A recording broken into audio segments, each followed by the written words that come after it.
Good day to you. My name is Maria Kądzielska-Koper and this is Poland Daily Culture.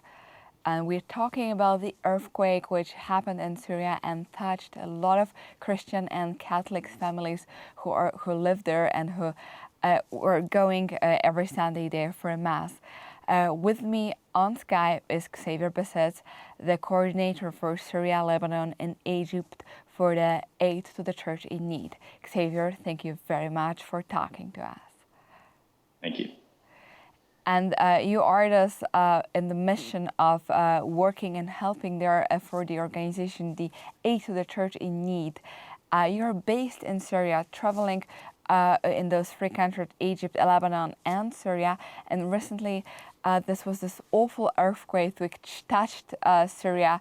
And this is let's say, another horrible event which happened to this country which is already so destroyed with the war, and then they needed to face all the challenges with the earthquake. Tell me how that changed the face of the country and the face of the Christians. It was really devastating. Within 24 hours after the earthquake, I traveled to Aleppo to talk to the local church and the local families. And they were in a state of shock because they can't believe that after war, after military service, after poverty, after the economic crisis, now they have something which is truly biblical, which is an earthquake. It felt a little bit apocalyptic, I think, for many of the people, almost like the straw that broke the camel's back. So in northern Syria, you have three regions, Latakia, Aleppo, and Idlib, which are quite badly affected by the earthquake, especially because much of the local infrastructure was weakened after the war. Many of the buildings had weakened bases. So when I arrived, there were dozens of people still sleeping in churches, in Catholic schools, because they were too afraid to go back home because there were still aftershocks. They were worried about their house possibly collapsing. Some of the houses collapsed in the moment, some of them collapsed afterwards. But the situation is terrible. I think in Syria you had at least 6,000 or 7,000 or 8,000 people who died in that moment.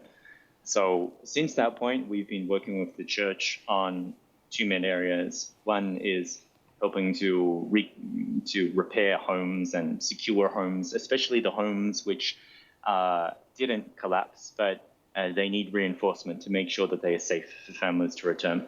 And then second of all, we've been working on the infrastructure of the church, which was damaged in the earthquake. So this means things like Catholic schools, Catholic orphanages, Catholic social centers, and churches, and so on.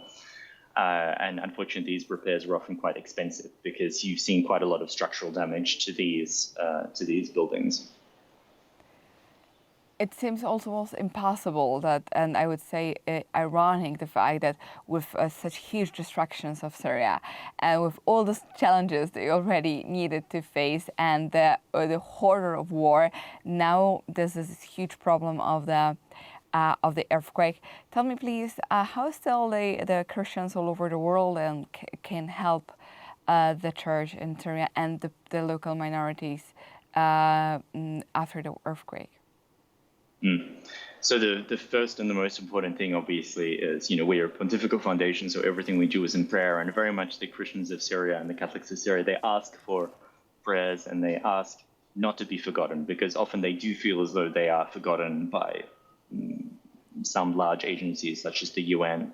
The Christians are in some ways, they're an inconvenient minority, which complicate the message in the Middle East. So we want to pray for them. We don't want to forget them.